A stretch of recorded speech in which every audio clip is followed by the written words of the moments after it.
Welcome to Adults Only Comedy Berlin. Today we're with Moritz Sauer, aka Expert by Identity. So good to have you. Hi! Oh my god. Okay, wait. I'm screaming. Yeah, no, you're. I'm good. Okay, good. Because usually, am I?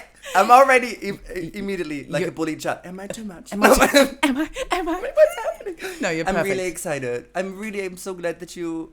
I don't know if you asked me or if I said I want to be on there, but in either way, you were taking my virginity, and that is great. You make it so sexy. Finally, my virginity to be taken by somebody that I know. Did you lose your virginity with someone that you didn't know? Oh yeah. Full frontal. No idea. 14. I don't know how old that guy was. 20 something, and it was like online. I went to another city. It was like a whole. Kind of like oh my goodness, hilarious thing. Yeah, and I think 14, Moritz. And that's the most hilarious young. thing about it is that the next day I told my religion teacher. I screamed it through the hallways. I was like, you know what happened yesterday? And she was just like, good for you. That's so supportive and weird. At also the same weird. Time. Very weird. I'm glad to hear that the religion teacher was a woman. That's yes, nice. that makes it much better. It really does. Because otherwise, it would and have been like lose my virginity to her. Yeah, exactly. That's the actual. I think that's the most important kind of piece of information that you need to get. Right. I think like if it had been a male one, they would have been jealous. Probably. That was my job. Yes, exactly. Literally. I've been grooming for some time now. No, thankfully no. But I think, I got scathed out of that. But I'm very glad to lose my virginity in many different occasions now to people that are probably going to see again. Okay. And that are not sociopaths. That's wonderful. That's good. So when you say lose virginity again, you mean like there's different parts of your sexual experiences that are going to be done for the first time. And for sure. Yeah. First of all, this, but then also...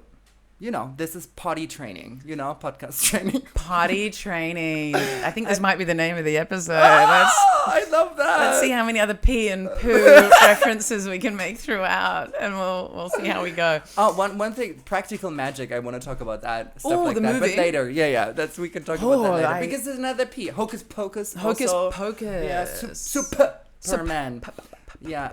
Oh yes, we've got all of those. Okay, we've got a bunch of hot topics on the lube sheet. But how are you? But how am I? How are you? How am I? I'm being asked questions. Oh my god! Oh, thank you. Am I Lois Lane? Am I an interrogator now? I feel like I've got the attention now. Well, because this isn't like an interview, so thank you. You're so welcome. No, but all my guests are amazing, and it's always a conversation. But how am I? I am very excited for the Edinburgh Fringe. I'm leaving in like a week and a bit, and it's so great. A week and a day actually. So it's everything's organized. It's just like, oh, what am I gonna buy from DM before I go? like what winter jacket, what spring jacket am I gonna take? I've decided I'm gonna take my yoga mat this year. Because I love being able to do little workouts and, whatever flooring in the apartment, wherever I end up staying, it's like, why should I be uncomfortable? Like, that's true. Why should I do this on a blank floor while somebody watches me? I can do that on a nice yoga mat while somebody watches me. But thankfully, I've got completely private accommodation this year. Oh, I'm so sorry. That means not so many funny stories from the Fringe. I know. No more. No, they were cute stories. I got a good bit out of last year's Fringe, and I'm happy about that. But yeah, very happy to just have pure like inner sanctum. No, and I love all the people I stayed with last year. Thanks, guys. But it'll She's be being nice. paid to do it. I wish. I wish someone paid me for that experience. But yeah, so I'm feeling I'm also the summer in Berlin, if you're not in Berlin and you're listening, the summer has been very up and down in terms of rain God. I have been loving it. This has been such a nice summer for me. I felt so, not just because the hot weather makes it harder for audiences to come to shows, but more, not from this like, I'm going to make money because it's raining, just more of there's something very cleansing about the rain that's been happening, and something very like, yes, there's so much to do, but actually today you could just stay inside if you want. Yeah, you don't have the pressure of like summer, always being outside, having to see people, having to live your best summer life because in a month it's gone. Mm-hmm. It's already gone. And what a relief it is. And it's such a real, and it's just like, you know what, I do love some like downtime the opposite of peaks. You know, just Valleys. I love some downtime valleys. The valleys of depression are my favorite part of every season. But I do feel very mentally stable this summer. Okay, that's good. And it's been very like, yes, I've had the most financially trying time at the start of summer, but I feel like I've really like gained a lot of perspective, and I'm kind of riding the rainy Berlin summer wave of, I'm just enjoying right now, as lame as that all sounds. So I'm good. I'm weirdly good. It's good for you. It's bad for comedy, but it's terrible. Good. It's terrible. Terrible for comedy. Terrible. Wait, I'm balanced? Fuck that. How should I produce material? This isn't gonna work. This isn't gonna work. If I don't suffer, how am I gonna create? Where's the drama? Where's the drama? How can I do anything if I don't get abused constantly, mostly by myself? Right. Oh, I'm still really good at that. I've still had some wonderful sets this week where the energy's just been really low by the audience, and for obvious reasons, the weather, the world situation, and like for the whole show, the audience has been low energy, and then I get on stage and I just hate myself and want to kill myself by the end of the set, because somehow, my delusional mind was thinking that maybe I'd get more, not because I'm like, oh, I'm better than anyone, but like, maybe I'd be able to maybe I'll get a strong reaction. Just, maybe. And then it doesn't happen. Maybe I'll be the one. Yeah. Or just not even considering how the show's been going, and just that sort of losing touch with the reality of the night, and then being disappointed. And it's like, Anna, and so getting into this headspace of feeling like a failure, and it's like, how unuseful is this? Why do I need to continue going through these moments of feeling like needing to learn that lesson? Yeah. But it's like, it can only be learned with like constant failure. Constant. That's the thing. So many things, I think, like, it's for me, it's like tiny things. You say, you kind of like are good with the weather in Berlin. Mm-hmm. I wake up when the sun isn't shining. I just don't wake up. I'm just really like, this is really my peak depression thing, is like, if the weather is bad, I'm going to be moody. If I'm going to be moody, then I don't do the things that are actually good for me, like doing sport, whatever. You're going out of the house. And also I'm a freelancer, so this is really just like the stupidest kind of fucking thing. Mm-hmm. And now, because whenever I look outside and it's not summer, I'm just like, well, I guess the world is ending. Why get up? Why get up? Because I think, I don't know, because like I had this realization at one point a few weeks ago that I was like, it's very unlikely to ever have a summer again like I had this summer in my childhood. Yes. It's not, first of all, I'm old. Second of all, which, hate crime. First of all, that, basically my body is hate criming me with every time I get I'm just like, what? And second of all, it's just because like with climate change, with all of these things, all these changes that are just going to happen day by day. And I'm just like, I'm so German. I just need like some specific kind of steadiness. And if it's not, if I cannot even trust, I cannot trust in so many things, my job, politics, friends, love, whatever. But now I cannot even trust in the seasons anymore. Yeah, and I'm like, what the fuck? But anyway, that was a downer. That's, no, that's okay. But yeah. So in contrast, I feel like this is the first year in Berlin where I feel like there were a few years in my first sort of of the 9 years I've been here, I feel like the first few years the summers were very solid and consistent. Yeah. And maybe there'd be a couple of rainy days, but really it was like, I don't know. I feel, yeah. So I had like 1 year would be wet, but the next year seemed to be quite consistent and things, I felt like there were solid summers. But I feel like this year, and like the last few years, I was lamenting the lack of consistency. And this year I feel like I'm, as I said, like riding the wave, and I'm enjoying the fact that it's not this solid stretch of heat and summer and pressure to love life. But I think it's really great if you're basically in your verse era. You're my just verse versatile. Era. You're not top bottom. You're just verse because you just go with the flow. Yes. You can do whatever. I feel like that's it's where like I'm at. In or out. Yeah. Out or in. In or it's out. like everything's Everything can be adapted. Exactly. I think a versatile energy that's just like the wiener. It is winner. the winner. It's the winner attitude. It's the winner. It's the Wiener attitude. Schnitzel attitude. It is. Welcome to Austria. You had no idea. You thought we were taping this in Berlin. Well, you are wrong. Sorry. I don't know. I love that. Bad accents. Totally match. I love that accent. I want to do that more. My jam is more going Eastern European, but I will save that for another moment when that's relevant. When that's relevant. But let's so the lube sheet is what I'm now giving our my guests, aptly named to get us mentally. It's perfect for losing your virginity. Right. Just some lube. And also, as a German, I appreciate the sheet. It's like an Excel sheet situation filled with like liquidy surprises. Lube it up. with. Thank God I shaved yesterday. You shaved yesterday. Yes, for the first time in my life, actually. Yes. What? Okay, no wonder virginity is like a bit of a topic for you right now. I'm just like I have an enlightened moment. Where did you shave? My asshole. Oh, you for shaved the your first asshole. time in my life, because I was always like, I'm not that kind of a faggot, and now I am. Why did you believe you weren't that kind of a... Because, first of all, I'm lazy. Bottom.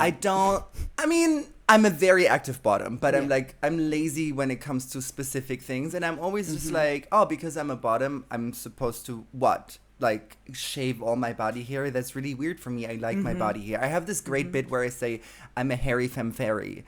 And I really love that. And it's just like, it's not good sex if I cannot...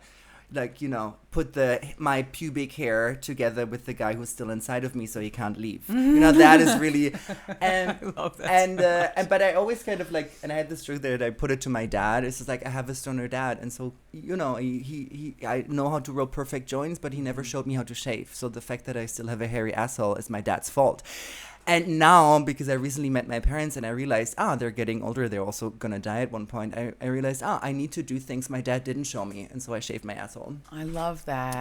Yeah. That was really a moment of real maturity. Yeah. It took me a long time before I started removing my asshole hair, I would say, because I just didn't believe in it.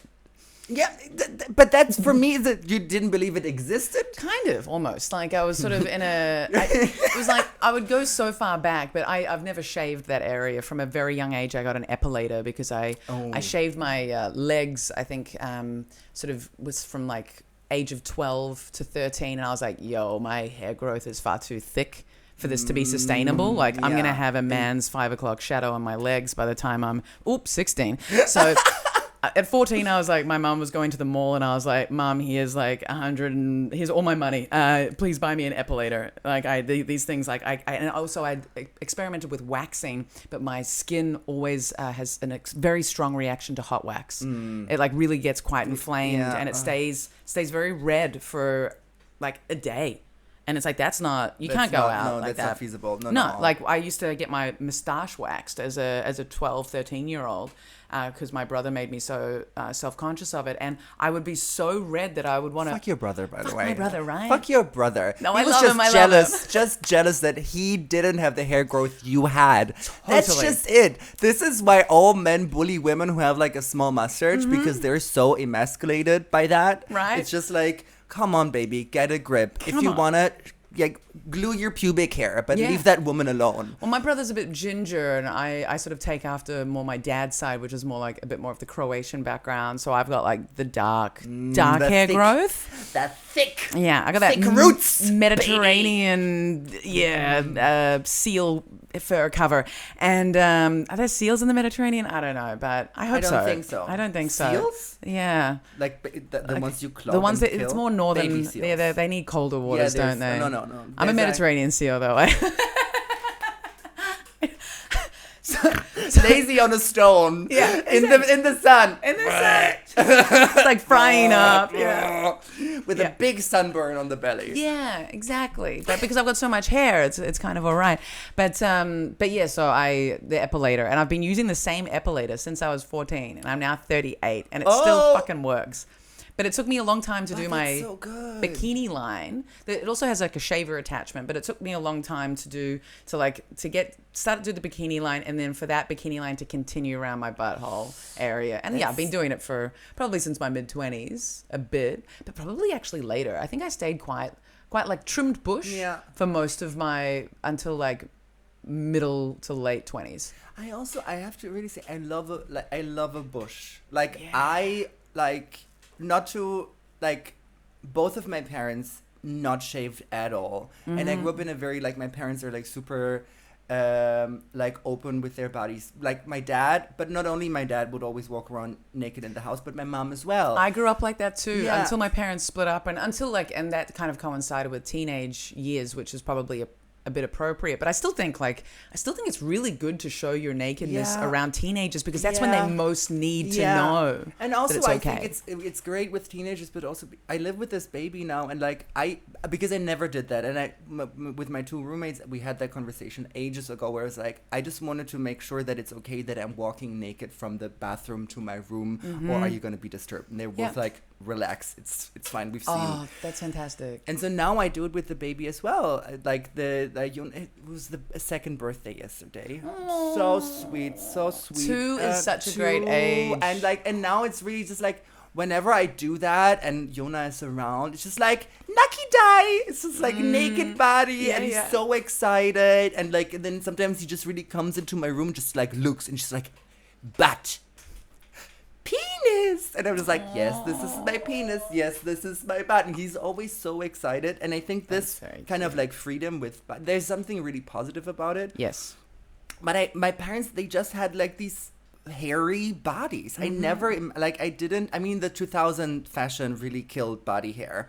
Yeah. In like a terrible, terrible way, because you cannot have like a, what's it, the tattoo in the lower back tattoo without a tramp stamp. Yeah, like you can't have a tramp stamp if your asshole hair is clinging up your back. Oh, you That just totally doesn't work. can. Oh, come on, you totally No, you can, and I think you should, and I really Yeah, appreciate it. But yeah. people would be shamed probably by their brothers.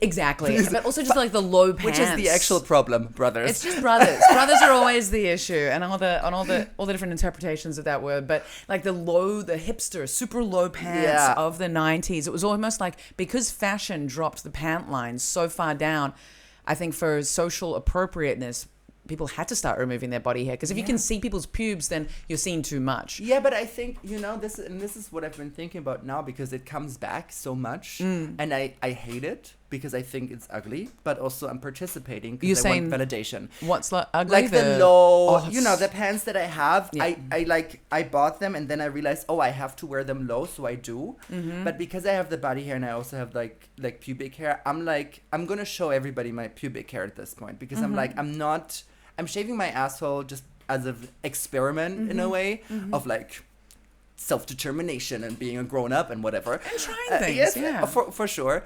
I actually did it like huddling. I have like 2 huge mirrors, and so I did it huddling on, like, I had the mirror on the floor, and then I shaved in front of them, because I just also wanted to see what was happening. It was a very interesting thing. It's a difficult area to maintain. Oh, yeah. And like my whole family is like anally fixated? Not fixated, but like also. I mean, also no, but like we're easily bruised. I want to say that. That's like we fart and we get easily bruised during anal. That's just like something that happens. Anal or just shitting. That's just. And so we're talking like rectal like bruising, like hemorrhoids and cysts and stuff like or that. like fissures. Yeah, anal fissures and anal fissures do sound like thromboses. like men fishing for things down the anus. Like you've just got a little fisherman. This is how I got it. Camped out. Like I had too many men fish in my personal pond. Preach, baby. Yes. I come down to the river and put your rod in my hole. Put your rod in my hole. Oh my God. I do love fishermen. Me too. I love semen. I love semen. I really do. This is really one of my most favorite. It's the most obvious, but the semen thing is just something that warms my heart. Oh, me too. It's so the good. Funniest. It's one of the funniest. Like, how can semen and it's just great. The best wordplay. They're so gay coded. I also like right? so gay coded. Yeah. It's so nice. I love it so much. So, in watching the process of you removing your butt hairs, it was very interesting, and it was also like I did it now. What I found interesting is that I cannot stop touching my asshole now. Dude, it's really addictive, huh? Because the it's smooth, because that smooth little wrinkly. It's never been this smooth, and I always loved the hair. I'm gonna grow it back for sure. But now for the experiment, I'm really like, this is crazy. I really listen. I was really like very in contact with my asshole for a long time, and I just couldn't believe that I withheld that from me for such a long time out of like sheer morals of like, no, body hair is political. And now I'm just like, you know what's political? Trying things. Shut the fuck up. Yes. Exactly. And you gotta, and also it's like, body hair is political. I remove my body hair mainly because of the shame I experience by strangers on the street if I don't remove it, and I don't have time to feel that. And you know, when I get older and I'm not so like, I don't know, in contact with the male gaze, maybe I will choose to grow everything out. But I'm very conscious of the fact that I remove my body hair because I don't want to experience that shame. I'm not strong enough to deal with it. But when I feel like your whole thing of like removing the hair and you can't stop being in contact with it, honestly, I think once you start changing up that area, you're just going to be in contact with it all the time as it develops. Like it's like, oh, it's grown back a little bit. Oh, it's grown back quite a lot. Oh, can I pull that out? Oh, there's now a little forest. Yes. It's just a non-stop. Oh, it got infected. No, dude, no. You can't. No, don't even wish that. No, I mean like razor burner stuff, like not an actual. I mean. I would say I would never shave the area because I feel like it's gonna like firstly the razor and then like that was regrowth. Really, it felt like Mission Impossible. I was like one stroke at a time. Yeah. You know all about that. That's what I'm still hoping for. Oh my god, my pen. Oh my god. Snap, I'm back. But I feel like with Jennifer Coolidge. Dude, Jennifer Coolidge is the best. Oh, I love her. And it's so funny to me that straight culture really took basically 40 years to realize that she's amazing. And then she's in White Lotus. I'm so happy for her.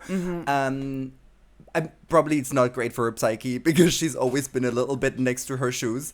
But like, she's always been so good. Oh, she's amazing. She's always been so fantastic. Such a powerful female, like embracing the insanity of femininity. Yes, and in so many weird roles. Like Stifler's mom is so great, but then also I always keep forgetting there's this. It's a New Zealand movie. It's like not Flight of the Conchord. It's it's like with the science fiction writer dude where she plays the mom. Yes. It's so great. It's with one of the dudes. It's with it's with one of the dudes from Flight of the Conchord. Flight of the Conchord, right? Yeah. I don't remember what the. Me neither. But I have seen it. She was in there, and like there's this moment where she just gets like the arrow in her tits, and her tits shrink, and she's just like, oh my god. She's always been so. I mean, I also understand that, like, because her career hadn't moved to levels where she would, like, that she would do these fringe kinds of things. But that's what I love if actors get famous later or whatever, that you look at their work and you're like, actually, everything. You've done crazy, funny, weird choices. Yeah. Probably also because you didn't have the choices sometimes. But there's still a choice in doing those crazy choices. For sure. And I feel like that sort of portfolio of work is like, it shows the mental, you know, like the intellectual connection of the actor and the roles they're wanting to present, you know. Yeah. This is really something that at one point in my life I hope I can look back to and be like, with like when I want to do more film or whatever, or play in other people's projects, I hope that I can look back at stuff and be like, I always made interesting, intellectual, emotional, good choices. Yeah. And look and have people be like, oh, funny, I saw you in this. That was weird. I really want that. I wish for that to continue to be like this. I'm sure it will, Moritz. For sure. I'm sure. But like, yeah, Jennifer Coolidge, great. Pedro Pascal, also famous late. I don't know enough either. But the thing is, and maybe we step into the stuff, right? You want to see it, please? I feel like there was a nice little link there between the. So we both grew up in houses with naked parents. Oh yeah. And we both so naked. Well, yeah, and I really wish actually that both my parents had kind of continued being committed to that, because I think that would have continued to help my sense of my like body image. But yeah, just with the split of my parents, it turned out. And then with like my mum sort of being a single mum and having a 13-year-old son, that was when she was like, I should cover myself. Yeah. However, if it were in the context of two naked parents and there's different. I think it does change things. So I think my parents made excellent choices, and I really still love that I grew up in seeing my dad's dick and seeing my mum's, tits and seeing and having that around me and that feeling healthy and normal. Yeah. But a TV show, I think that you wrote a plus one or times one, high maintenance. I don't know not enough people are talking about how brilliant this show is. It's fantastic. Did you start watching it with the HBO or did you start watching it on Vimeo? I started watching it on Apple TV like this year. Because do you know that it used to be a web series?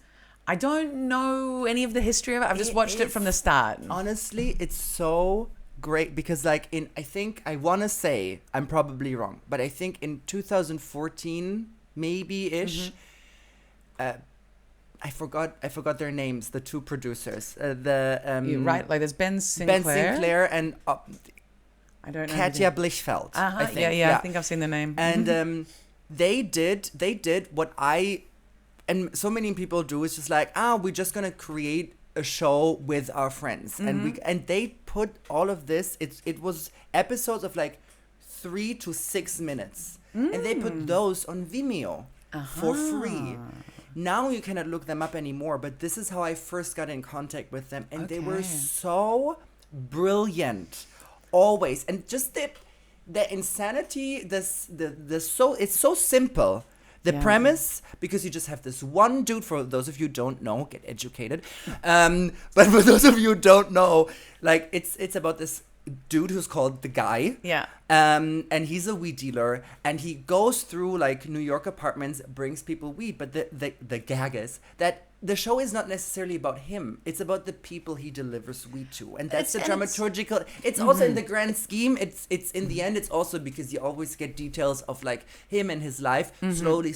But what I love is that you have a character that you always follow, but through that character you meet completely different people. Yeah, and that is so brilliant. It's so smart. It's so elevated in the characters it portrays, and the different type of like little lifestyle ecosystems, philosophical ecosystems. I love that it presents such a vast array of different age groups and mentalities and dynamics of relationships. I'm not sure if I said it at the start of bringing it up, but just like the nudity thing, there's like a naked like a nudist household. Yeah, right. Yeah, and I love forgot. And it's an HBO series, and you see this like full frontal this guy's penis, right, like staring at the camera lens, like so often, and it's just normal because it's a naked house. Because also how that the guy who's the weed dealer, how he makes everything normal. Yes, right. Because he's just like, well, this is it. I'm gonna engage with people the way that they come at me. Yeah. And they're not gonna be like I like. He also kind of like, there are, I think, moments where also he kind of like puts down his boundaries. Sometimes he just vanishes for sure. Yep. But like, especially with the nudity thing, there's no judgment, and I think I don't know if it's in the HBO thing where you have the straight guy who cross dresses. Maybe you see him. He's like one of the party guests later, but like in the original Vimeo things, yes, I think maybe. So there is like this episode. It's like 5 minutes of. You see him and his wife, or his partner, and the little child who's just born. And then whenever she leaves, he dresses up in her or in their different clothing. And then at one point, he feels secure enough to open to a stranger, and that's the guy. And that kind of like conversation, at least I remember it so sweetly, that the dude is just like, everything's normal. And at one point he's like, so do you want to talk about that you're wearing a dress? I don't want to ignore it because it's there, but could we talk about it? And the way that was written, it was acted, it was phrased, so good. It's so good. The human. The humanity and the empathy in so many of the interactions. It's just, and also the kind of fearless portrayal of these very different ways of living. Yeah. Like, I think one of my favorite episodes, unsurprisingly, is the episode with Margaret Cho, where she has a relationship and they have this whole like Margaret sugar mama. Cho, I just love her so much. Sorry to interrupt you, but like I just had to. Shout out to you. You're not gonna listen, but baby. Jeez. Baby, when I moved out of my parents' house, a good friend of mine, now we're still friends, she got me in contact. She showed me the first special of Margaret Cho and the first special of Sarah Silverman. Mm-hmm. There we go. These two women have been in my life constantly. The Margaret Cho's Dick O'Clock joke in the gay bar, where she's just like, at one point in the gay bar, there comes that moment where as a straight friend, you just have to leave, and it's called Dick O'Clock.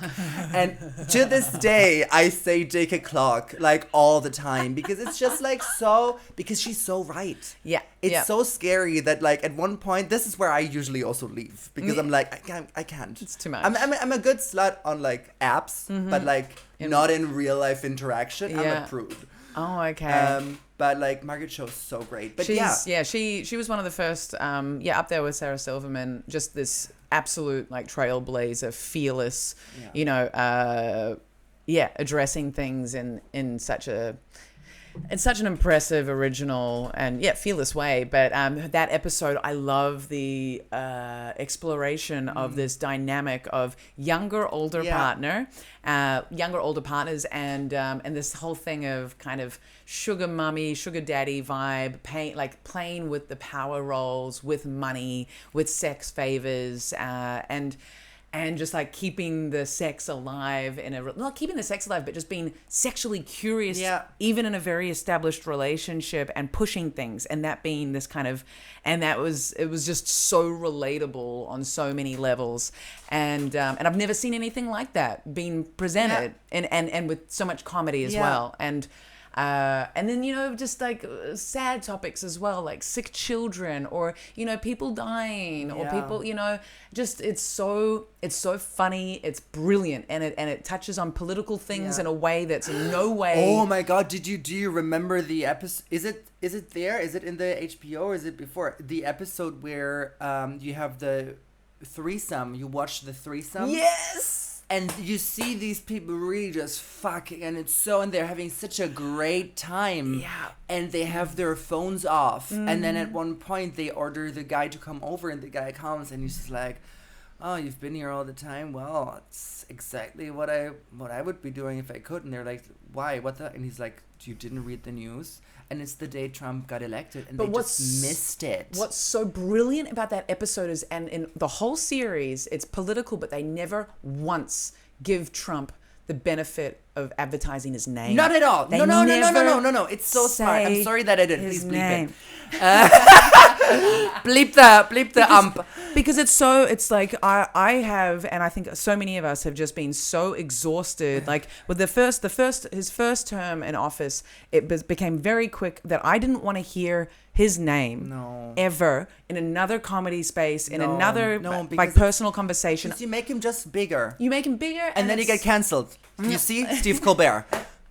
Baby, we're gonna get to you at one point. It's so sad. But then his term and then disappeared, and then it was like the whole Trump accent. It was still like, please, can we not talk? And then again running for office, and then again in office, and it's like, it's so brilliant that this show even foresaw how exhausting and oversaturated and how malignantly pop culturally infectious his whole brand has been and will be.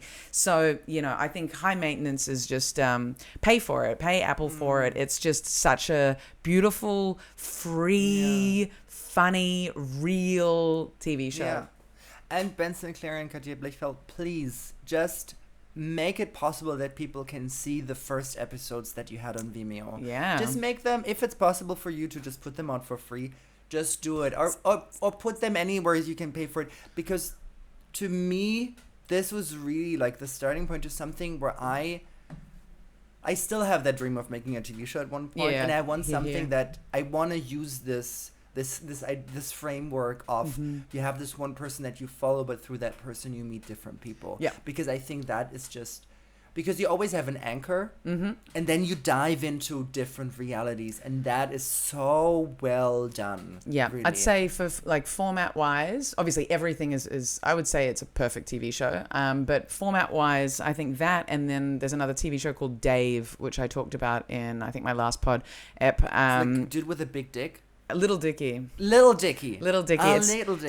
So in terms of formula, like how the writing is done and how you get to have a deeper understanding of each character, how it all unfolds is brilliant. David does it really well. It's a totally different format to High Maintenance in that it's very clearly centered on this protagonist. Yeah. But the unfolding of all of the close connections to him it's brilliant. It's really original and sort of subtle and surprising, and I highly recommend. Let's move on to film then, though, because I feel like you and I have a very similar opinion about all of these. What is going on with US cinema and all of these remakes? Why are they doing this? Okay, yeah. I mean, strap in. It's insane. So I think there are a few things that I've been. Oh my god, it's really pouring. It is. This is. I'm gonna sleep here now. I'm not gonna. Anna, you're not gonna get rid of me. We're gonna. You know what we're gonna do? I'm gonna make you watch remakes with me. You know what? I'd do it. Till the end. We can do that till the end of time because there's so many fucking remakes. There's so many remakes. Just for context, it's raining like crazy and storming outside. Like, and it's really. It's beautiful. Thank God Anna has a good attitude about it. I do. I have I love it. But this is really cozy now. So thanks for providing that space. That is now so cozy. You're so welcome. Now, I don't like every time I love going to the cinema since I've been now in a relationship that's so stable. I get to go to the cinema more often, which is one of the things. Like I like going to the cinema by myself. Because you don't have anything to say to each other, or what? Dude, it's insane how much we can just talk to each other forever. It's crazy. We can go out partying and we'll just, we'll dance and then we'll sit and we'll talk for like 2 hours and then we'll go and dance again. We still have more things we want to communicate, and it's very special and just endless interest and where our minds go, and so grateful. But I'm sorry you felt attacked. Not at all. But in terms of cinema, we both love cinema, and we love having very critical conversations of cinema afterwards and disagreeing and whatever. But like, there's something I enjoy watching things by myself, but it's much easier for me to stay focused if I'm with someone and it's a joint activity. Yeah. So like watching movies at home, I'm terrible at. I'll usually watch them in 3 to 4 different segments. So it'll be like I can only do like 30 to 40 minutes max by myself. Even then, I'd say 25 minutes a piece. But going to the cinema more recently, seeing all of the I think for many years I was missing what was happening at the cinemas because I wasn't going and you're not seeing the trailers. But it's just like every time I go, it's another remakes trailer. Like it's surely. Is it that they're not getting funding? The original projects aren't getting funding, or is it just that? No, I think. Look, I talked to somebody who works in film yesterday, and he said, "Look, I don't know if it was for remakes or for part 2s, which is a nightmare in itself. Yeah. But he said something that really struck me with me. He was like, well, with a remake or the second part, you can calculate that you get 70% of the people who saw the first part to come back. Mm-hmm. And so it's just this thing of like, even if it's a bad movie, if you get 70% from what you had, what you do is you lower the cost and how you produce it. Yeah.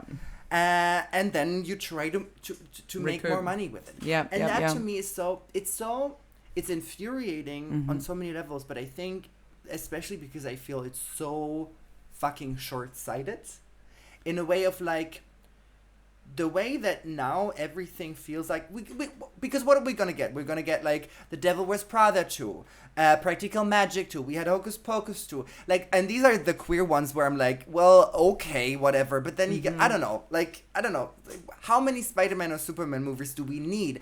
But it's and all is fair. But what I think is so. And maybe the superhero things are even a little bit different, but like the Disney remakes or whatever, the live action. Yeah. It's like, what are you doing? Because you basically take away from younger generations real magic. because they just get shit that has been done. And that is so bad for them, because they don't have anything original. Of course they're all supporting right-wing governments at this point, because they just didn't have the like nice magic of having like an original movie that was great and touched their hearts. But you just have like the version 500 of like, I don't know, the movie Ants. I don't know, you know what I mean? Like, Ants was a good one. It was a good one. I just figured it because of Woody Allen. I was like, yeah. I'd still watch not a remake, but a sequel. But it's like, it's also I don't need this. No, we don't. No, I don't need a fucking sequel, because it's bees? always. I don't even know. But like, that's the Seinfeld one. But I think there's the short-sightedness of, if you're just continuing to do sequels, when you're going to get to a point where like you need to be creating originals in order to then do sequels in the future. You need to be investing in the new ones in order to have spin-offs to profit on later on, if you're just looking at it from a marketing perspective. But it's like, and that is even killing me, because I'm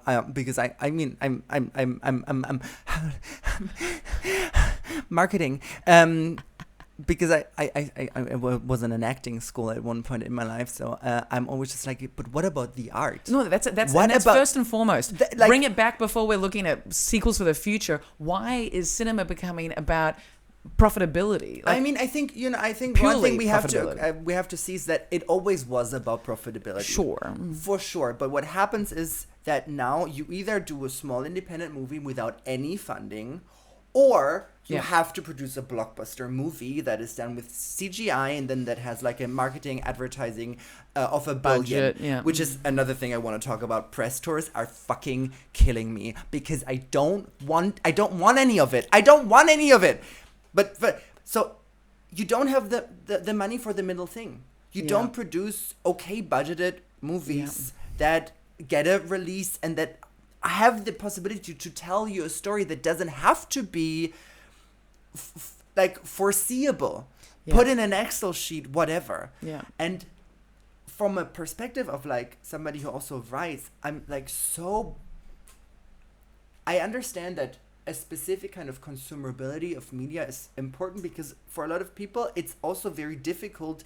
Lives are hard, especially now. People, like, not me, but like a lot of people work all the time, and they want some kind of a relief. But what you cheat people out having a real relief if you just give them the same boring narrative, the same fucking hero journey, point A, B, C, D, E, F, G, and then he's back home and he's, I don't know, changed a little bit and killed 50 people in between. And that's the growth that he had to go through. I also just don't understand how there's such a, what did I want to say? Just this, like, surely audiences are going to get fed up with this and start supporting other, I don't know, feed the masses the same stuff. Gaming, I think people keep telling me, I'm not a gamer at all, but people keep telling me, but basically the most interesting narrative choices are now done in video games. Yeah, that's like they're going to, but I feel like consumers surely are going to, they're going to choose, like, they're going to show their dissent through their choices, hopefully. But it's like, can the studios please just reduce budgets generally? Reduce your budgets, and then and first of all, reduce your own salaries. Well, sure, because that's another thing. That's where it's all going. I know you're running Paramount or whatever, Universal Studios, but baby, please, the scale. What are we doing? What are we talking about? It's pretty gross. It's just like, how about you reduce budgets of like, you're putting all of this money into Mission Impossible 6. Why don't you take a fifth of that and slice it up and give it to smaller projects that don't need huge budgets? Like, you look back at iconic films like, I don't know, I just rewatched High Fidelity, and that would have been such a low budget film to make. So low budget. There's so many stories that can easily be executed that don't need these insane budgets, that offer interesting perspectives and unique story. Like, why do we need all of this CGI, action, fantasy? Like, you can do fantasy on a lower budget.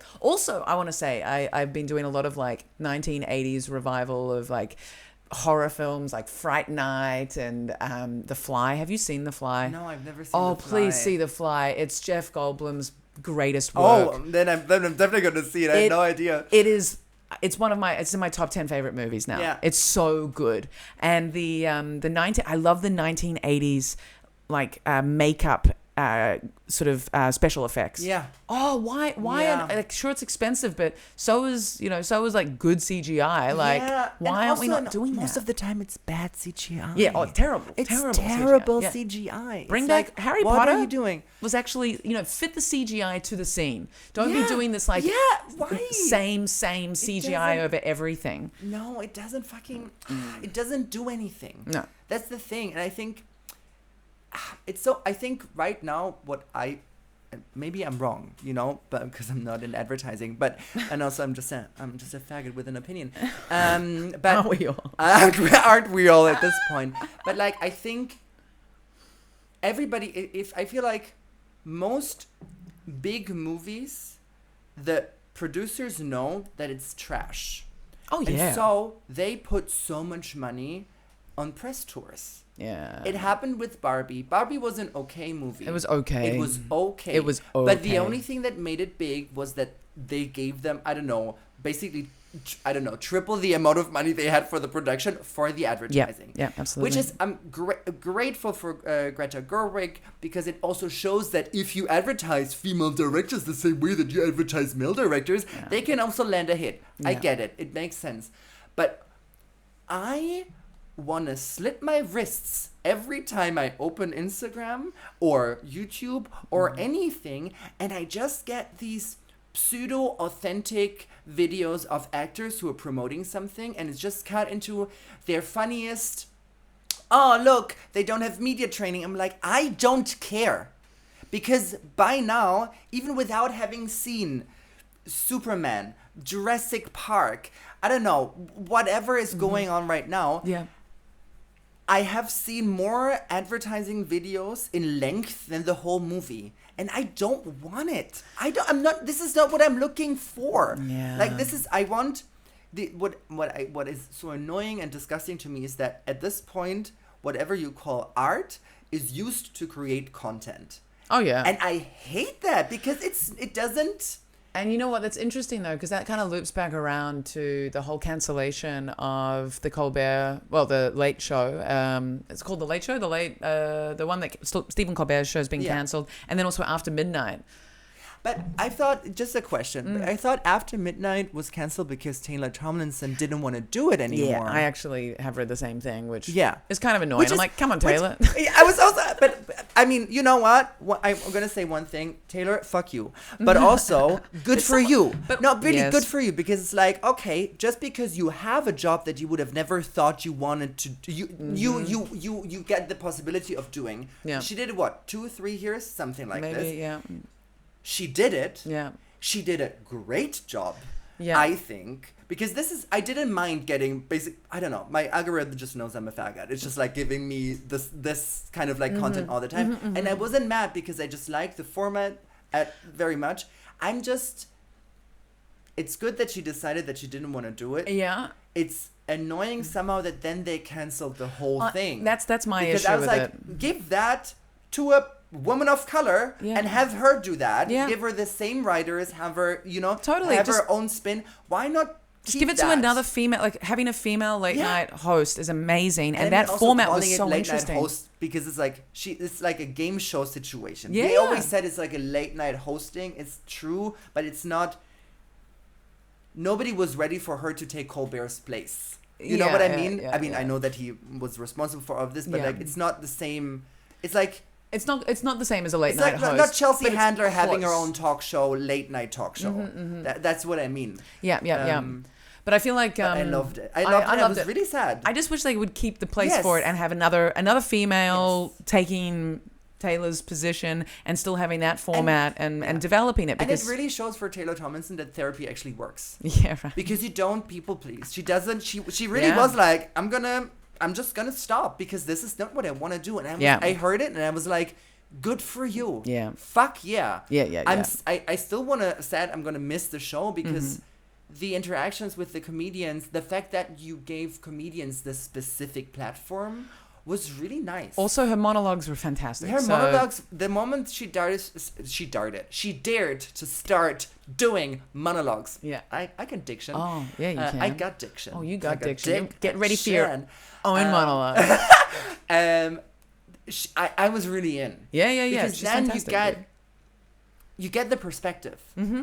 And you're getting, like it gives the flavor of the whole show, and it loops back around to any of the topics that they do in the games, and it's just such a great format, and it is a shame that she's going. It's really a shame because also, I mean, I'm not a woman of color, but you know what? Rachel Dolezal existed. No, that's not. What did you say? Let's not get into that. I said Rachel Dolezal. You remember that woman that was white and pretended that she was black? Oh, yeah. I heard racial dildos don't exist. And I was like, what? Oh, I mean, I don't know. I'm not an expert on that. No, I mean, I would love to do a show like that. I think that would be so funny. It's really sad that that it was canceled, but it was canceled because of her decision, and so I really respect that. Yeah. Also, I just wish the network had been like, we can make it slightly different, but keep the format, get another female representing. For sure. Yeah. But the Colbert thing, that's a whole fucking That's fascism coming, really, like throwing its fucking... I mean, it's page 75 of the United States completely getting destroyed by... It's so... And these executive producers are such embarrassing, weak little shits.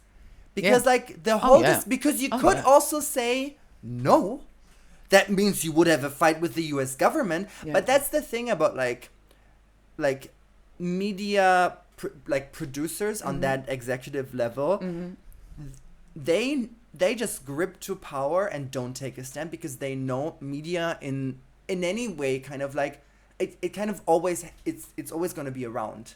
Yeah. And so they make the long game of like, well, maybe the next 75 years till the end of the world, fascism, but at least we keep our jobs. At least we keep our paychecks. And I think that is so... Because, I mean, honestly, I don't know what I would do if I would be actually in a position of power and not just like screaming in a podcast. But... no, and have some fucking dignity and decency. Yeah. And... But at the same time, loser move. But at the same time, I just feel like it's maybe there's I'm not in any way an expert of all of the sort of legal framework that operates in the US and what kind of no, me neither. Please don't ever think that. No, but what kind of support they've got. But essentially, there's the whole court case that was against Paramount for. Yeah. What was said about like what the editing of that debate or interview, I think it was a debate with with Kamala Harris, where he said they cut around her bad answers, and it's just like fuck and to sue you already are the president, and to sue and to get a settlement of that amount, there's clearly a betrayal of the situation, like of freedom of press and so that's a deep ingrained issue to keep the possibility to have that specific merger of I don't really know what the merger was, like an even bigger kind of like company merger, and probably they wouldn't. I mean, who knows? But maybe they just wouldn't have been allowed to do it. But it's just that's a. Now we do need to actually pause the recording for now so that the camera doesn't die midway. Yeah. But yeah, I think there's I'm not so sure if I'm going to go after the producers, the execs. It's more like there's a deeper issue here. It seems to be a movement out of fear, that shouldn't be coming into freedom of press. No, it shouldn't. But I think the question is always like, in a system like that, who takes responsibility? This is why I'm saying like the executive. There are people who take that decision, and it's always so very easy to say that it's not a personal decision, because in the end it becomes personal decisions. Plural. Yeah. And so this is where I'm like, a lot of people apparently, but people in the decision-making process just didn't have the guts to say yes, no. Oh, and definitely. that's so... it's just very extremely disappointing, and it causes a huge precedent, and that's the issue. Yeah, we wanted to talk about the nostalgia of remakes, because we didn't quite touch on that. So and generally, I think there's like this nostalgia thing in culture with the whole like retromania, everything kind of like referencing everything in fashion and in movies at the same time, and I think it's so. Because we talked about this before, right? There's like no nostalgia always kind of means there is no future. And if you are nostalgic and you're looking back, and I think it's very human to do that, but like if a culture just stays nostalgic, that's also the danger of like right-wing politics. There's a nostalgia for a world that actually never existed. A perfection, a whitewashed perfection that never existed. Very whitewashed. But also very, very white. Very whitewashed. But what I like, on 2 days ago, I went to this concert, and it was I don't know if you know them, but it was like a No Angels concert. No Angels was a pop group, 5 ladies put together by a TV show, like an X Factor kind of a thing. In German, in the beginning of the 2000s, but all English songs. Stuff like, I wanna be daylight in your eyes, I wanna be sunlight only warmer, I wanna be daylight. It's very, very 2000s, very gay, whatever. So similar time as All Saints and Spice Girls. Yeah, Spice Girls was obviously preceding that, but yeah. Yeah, totally. It was like it was basically like a German tryout for Spice Girls, with a Britney Spears choreography. For sure. And they split up, but they keep touring. There was also like additionally there was a Cascada concert. I don't know if you know her. I can show you later. It's brilliant. It's like Euro trash. Evacuate the dance floor. Stop, the speed is killing me. Like this kind of a. And so a very good friend of mine whom I know for like a very long time. You have seen Girls 5 Ever, right? It kind of has that. Yeah, the whole thing. That show. The whole thing. We went there, and my friend Paul, shout out to my mom, Paul, told me that he was going to go to this concert with another friend, and I was like, I immediately just went like, I'm coming. I hate concerts usually, it's not my kind of thing, I don't really care, but there I was really like, oh, this is gonna be great, because I know that it was in the rate, it wasn't even that I was watching the show at that point, but like, it was just like, all my childhood and youth, it was in the radio. So I know all of these songs. So I went there with him. It was in Gärten der Welt. Like this whole... Also never been there. Don't go, but it's nice. No, don't go there. It's in Marzahn. Always avoid Marzahn. That's what I would tell everyone. It's very far.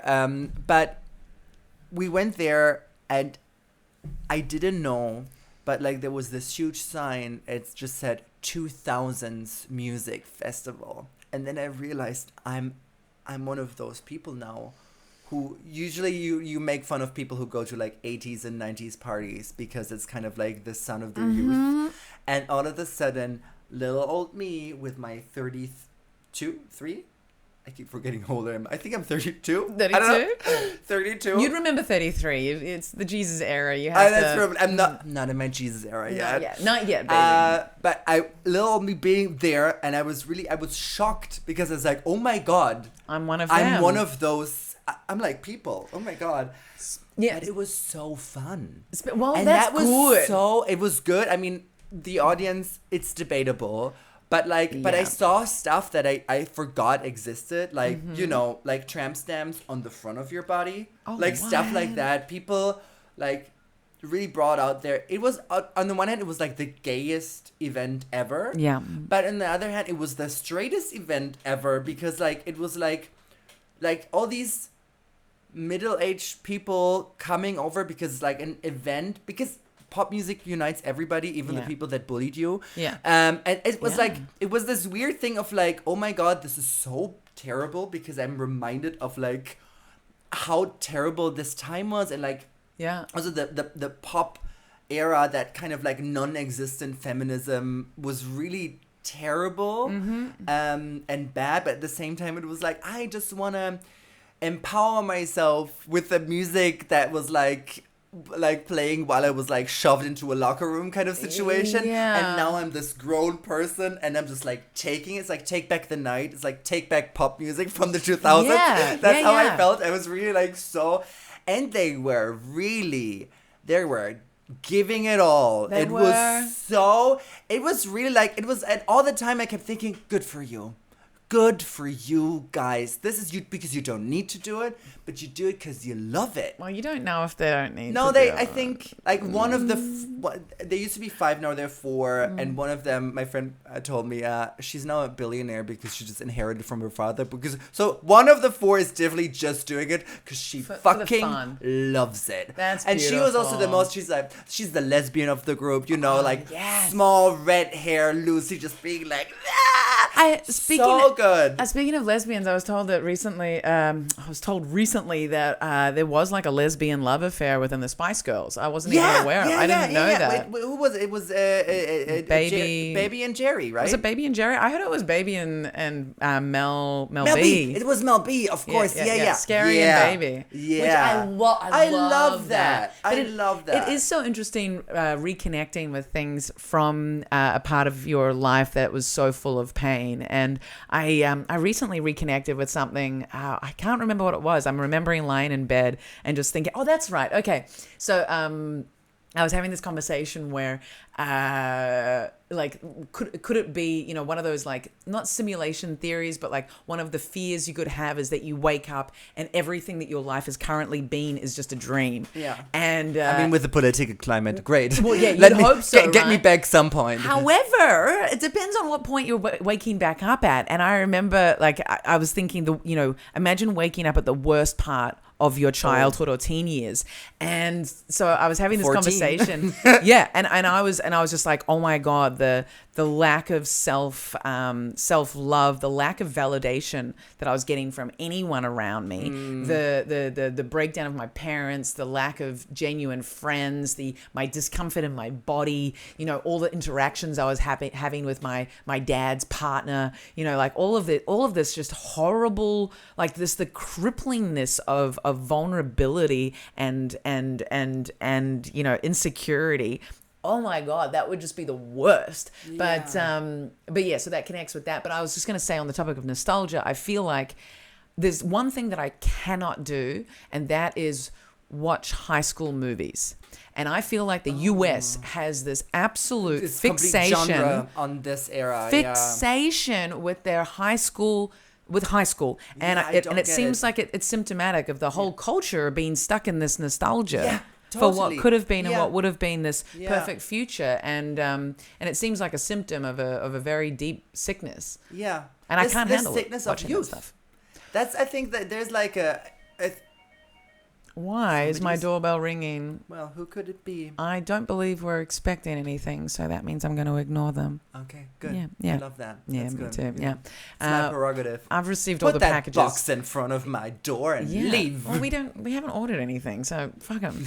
Let's just hope they don't keep fucking ringing. But yeah. So look, like I like as soon as I see a film on Netflix that it's about teenagers, I'm like, nah. I can't do it. I have no interest in watching that era anymore because it's been so overdone. I want to watch adults or maybe a unique story of childhood, but not fucking high school. Yeah. Can we grow up? Yeah. I think I Jesus. I think it drives me crazy. And also, I don't know if it was always like this, but like now watching movies like that, especially when it's about like portraying younger generations, Gen Z, it's so bad. Like the writing, most of the time is so bad. It seems like so because schematic of like insert joke here, insert joke here. It's almost like because they've got the theme, they're like, oh, this will get watched anyway, so they put very little effort into the actual development. You know what I read is that like for I don't know, it's like if it's like in writing school, it's like that the TV shows are now kind of like have to be written less complicated because writers know and producers know people will watch it with their phones next to them, so they don't have the attention span of actually following a narrative. Is that a thing? Yes, for a lot of people apparently it's you don't watch You don't put down a movie and watch it, but you watch it, and at the same time, you're still on your phone. Okay. And I think a lot of people do that, and so that's why they kind of like dumb down Simplify narratives, it. and that's a very interesting symptom also of the digital age. That's fucked. But it's also like you're creating content that's just not good enough to be To getting keep- all to- of your to- attention. To get all the Yeah, attention. yeah. I do. This is one of the things where I typically watch a movie in like 3 or 4 25-minute blocks, is because I will find myself just feeling like I need to be productive. Yeah. I will find myself on my phone, and it's at that point that I'm like, take a pause. Yeah. Take a Yeah. pause and attend to the things Yeah. you need to do that are stressing Yeah. you out. No, for me, I should when I really watch movies on my laptop or whatever, I have my phone in the other room, Yeah, that's how. so it that should I be. just do this, because Yeah. I don't want to miss anything. And you also, do miss the things. thoughts that I have during it, I don't have if I'm not actively watching. And if I Absolutely. don't enjoy it, I stop watching it. Yeah, exactly. Like, this exactly. is Don't really- keep watching it whilst don't do No. that half bullshit. But in terms of like teenage stuff and that is and just all of the uncertainty and the lack of I don't know. I mean, there's so much other trauma other than high school, because I'm very into God, trauma-based stuff. I'm really into it. You give me something Yeah. auto-fictional. I know somebody worked through something. Yeah. It's bad, whatever. I'm like, yes, I'm here for it. I know that there's a specific grasp on a topic because it was lived through person. I really want that, but it's just like, I don't need it. No, and then also just how kind of like diversity, ticking the boxes, the sort of queer explorations within these teenage stories. But Yeah, I mean, I'm so sometimes good to have it, but it's- sometimes I'm always a little bit like, I'm like, also bad representation is good representation. any representation is Any is good. representation is Yeah. better than none. Mhm. But like. But it Yeah, feels- I it don't. can I feel a don't. bit But also, what I lazy. hate. I'm sorry. No, not hate. That's a very strong word. That's It why I is- it used it. is. No. I dislike the heteronormization of queer relationships, especially in this like genre of like teenage romance, because it's always like maybe I'm biased because my reality was so different that maybe I don't see that it has actually changed, but I don't really. I thought I did watch, for example, Heartstopper, and it's very cute, but I really was weirded out that it's so non-sexual, and it's so exciting that we're holding hands, and this is basically the one season of them holding hands, and What are they scared to portray queer sex? Fuck. no, I think they just like they put a specific emphasis on non-sexual love, which is also great, Okay, but it's not that's about good. asexuality in that regard, but it's just like it takes it very slow. But I watched it and I was like, it feels so odd, and it feels so odd that basically till this day, when high school movie's over, even queer characters have found their significant other. Yeah. And I'm like, that's just not, it's part of a reality, but I'd want filmmaking to be a bit more radical and less straight, because to me it's really, really straight to always have this thing like we all want to connect, but what about stories where you show Or young it's- connection that is not, or it's very ending up in lesbian. marriage? It's either lesbian or it's straight. Like I feel like that could be an okay representation of a because lesbians are so classically, Yes. a bit more monogamous and stick like with one partner. For But sure, but even there, you have excitement. You have difficulties, whatever, and it's not this. yeah, we have more It's experimentation. basically boy meets girl became boy meets boy, girl meets girl. Yeah. And this is exactly. where I'm like, this is to me like the hero narrative of high school movies, and I don't need it, because of course maybe they're even not, but like I remember being super horny, but just having nobody fuck, so I made bad choices. I Yeah. want to see the bad choices. Yeah, right. And I don't want also- to see a happy version of, because I think there's like a disconnect between, I want queer characters not to suffer Yeah. all the time. I don't want them dying of AIDS or whatever all the time. No. But also, if representation in movies now means everybody gets a happy ending, and it's very made up and very not based in reality, because the reality is, even if you have a queer youth group, even if you have friends online, for a lot of queer people, even though it's accepted so much more, I would assume that still you have these moments of having to be alone with your desires and needs. And this idea of like closet maybe is outdated in some regards, but like it does something to you, and it's not just happy-go-lucky everywhere in the world. No. And this kind of like, when it comes to, it feels weird. Yeah. I just feel like they've just transposed the same, like, well, I just feel like any kind of you meet your person is such an outdated formula. Yeah. And that needs to be thrown away. Yeah, I had this nostalgia moment on this concert so much, and then we went to a Motzstraßenfest, because there was the gay lesbian festival in Schöneberg, and I was with an old friend of mine and another friend, and we met other people, also people that I hadn't seen. I don't go out so much, so I basically haven't seen these people in such a long time. And then at one point, we were just like, yeah, hang out, and I don't drink, and I usually don't do drugs or whatever, but then my friends were like, hey, yeah, so let's be nasty and do like one line of cocaine. And I was like,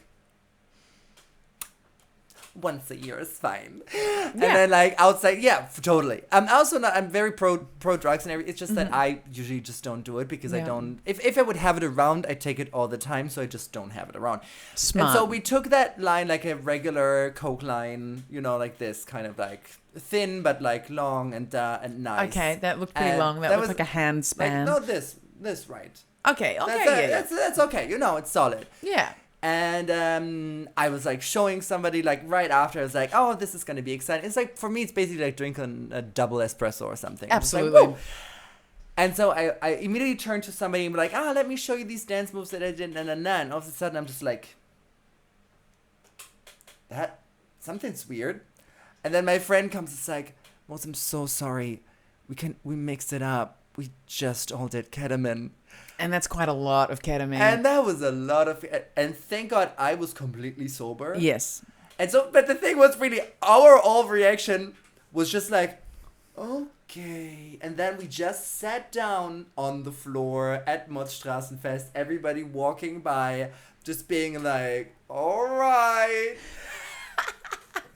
And thank God we had some people who were sober. We were well taken care of. Yeah. But the whole time... I just couldn't stop giggling, because I was really like, I haven't felt so young and dumb in forever.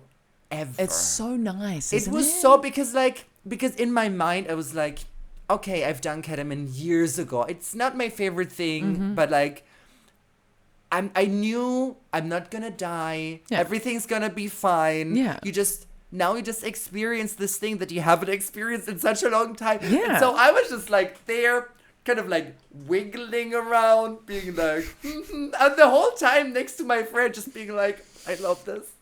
They were having a terrible time. They were like, because they drank so much. They were at Motzstraßenfest at 3. Then they went to the concert with me. And then at like 11, we went again. So the whole time they kept drinking. Oh, you got to be they so were vomiting. Careful. Yeah, they but you were vomit. Vomiting. You vomit with alcohol. And then ketamine. the fun, like, and I just was like, everything's fine. And really, I just turned to my friend and was like, I love this. This night couldn't have gone better for me. I love that. Really, that I was works. just like, and then at one point, I was obviously way earlier, kind of like okay again, which was also so interesting. Really, 25 minutes, and I was like, this is completely gone. Very quick, yeah. But with my friends, not at all. One immediately went home, was put in a cab, and then my other friend, and I've never had this. Like, I know it's such a common thing.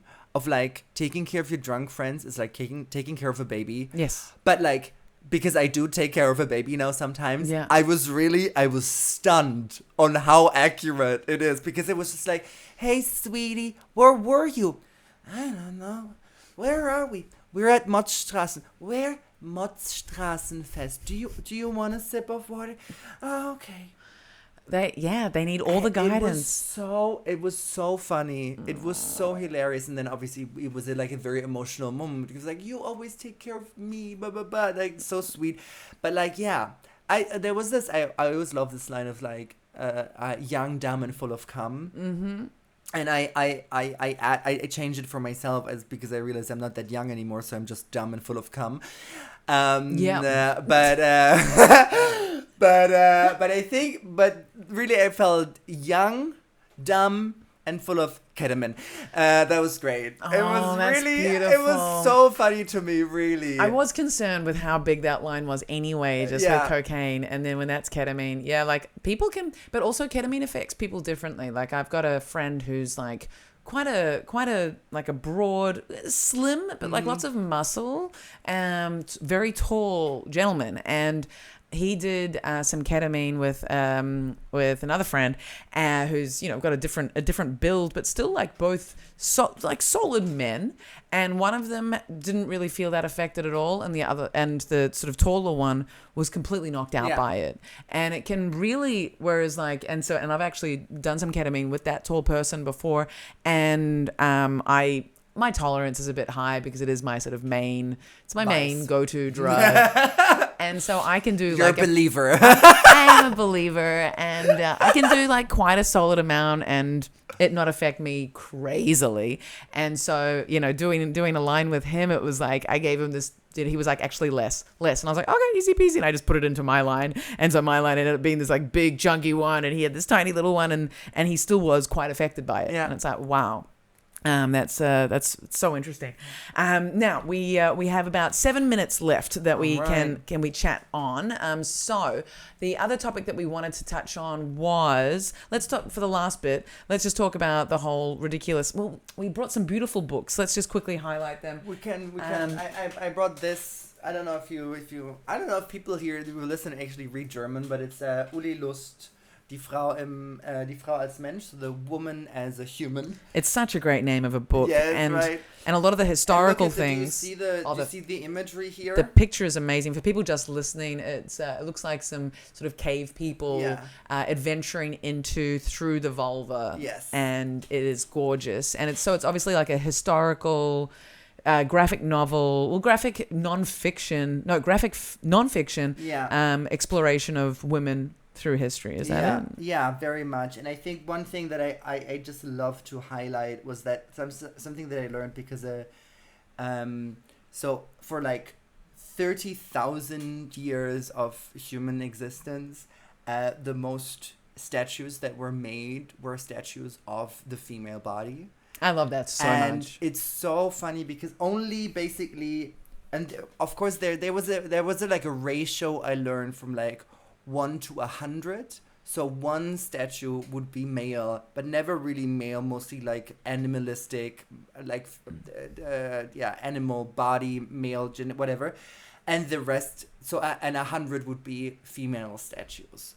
And it's so Why don't funny. we hear this? Why don't we hear this more? That's it. And for me, I think the biggest frustration with history is just how this is so beautiful. If you're watching the video, there's all the beautiful different types of statues that are that were found during the globe and also through time. Yeah, it's really fascinating. But it just seems like so then I picked out a book when you showed me this, Moritz, a book that I've been reading that I've talked about on the podcast before, Sex at Dawn. It was actually another comedian that recommended me read it. But yeah, just going through all of the data that historians have collected and then going back and looking at it, because so many of the conclusions that are drawn from that data are just to satisfy what society already believes, and they completely ignore what the data actually exposes. And so it seems like this book does very much the same thing. Yeah, it does the same thing, and it has like these funny examples of like, of course, male scientists completely using their own perspective and not realizing how biased they were. There's like a small snippet from like a lecture where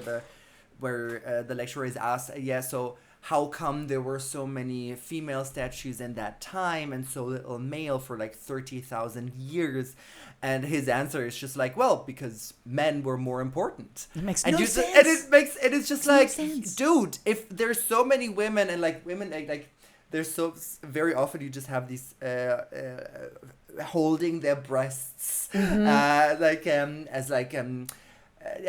all these statues are very non-violent as well. It's so interesting, and a lot of them have like these huge hips, these huge butt cheeks, or like massive, like or like the vulva, or just tits. Like it's just it's so like fertility focused. And it's so funny to realize that the always the whole discussion about gender studies, for example, is always like, why do you read gender in everything? Well, because male perspective has been in everything. And I remember having like a huge fight years ago with my aunt who said, but men are hunters and women are gatherers. And I was so angry I threw a glass after her.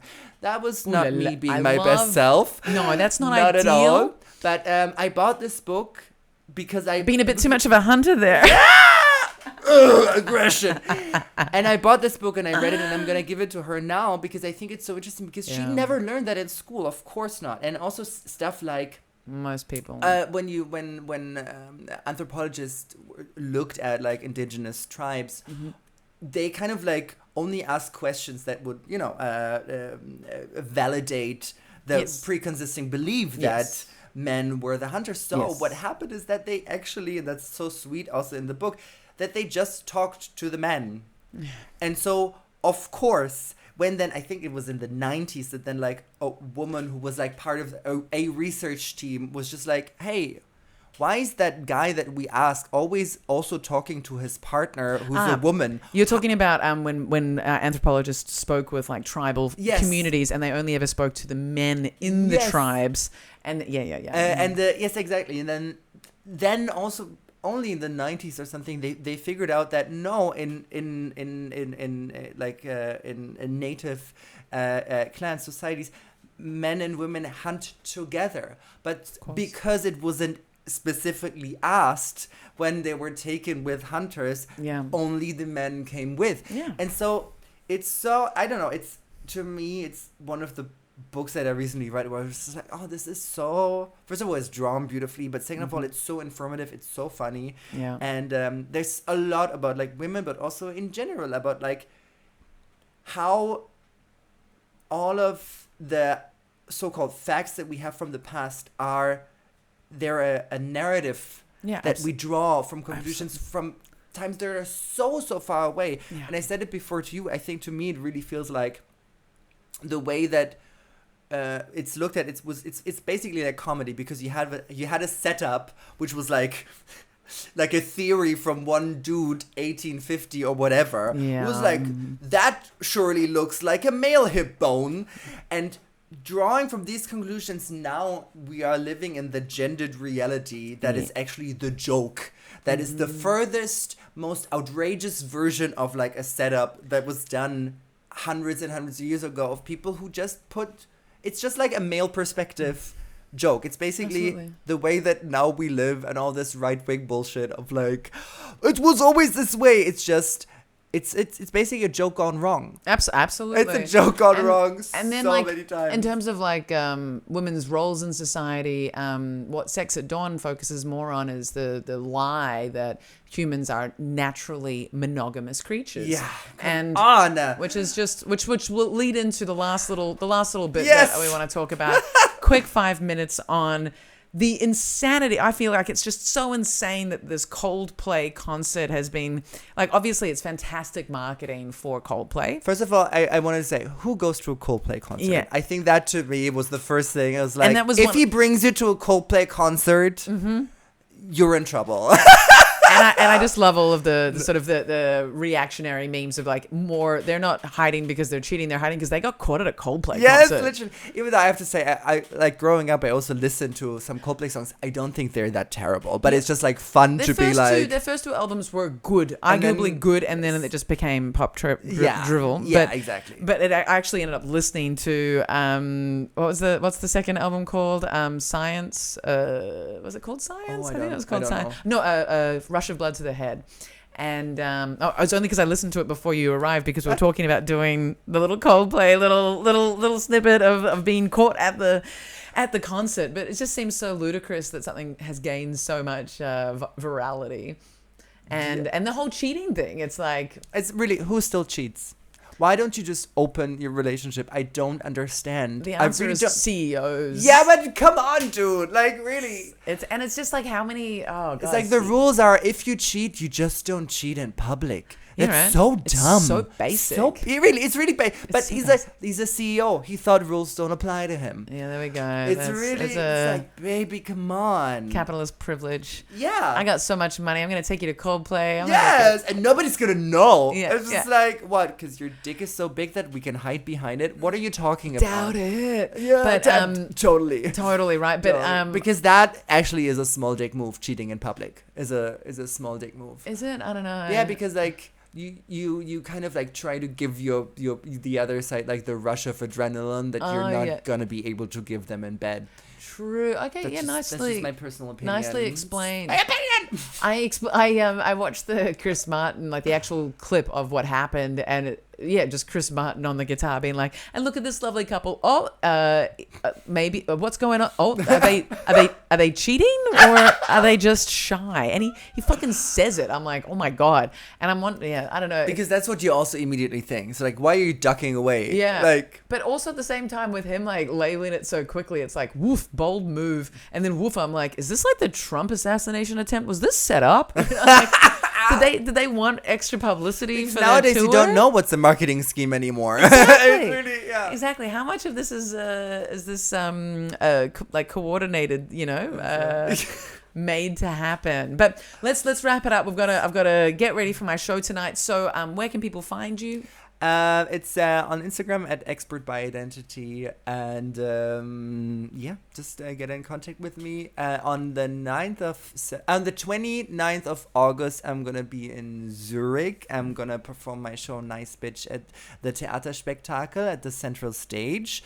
And on the 9th of September, I'm with Anna at Myslivitska at.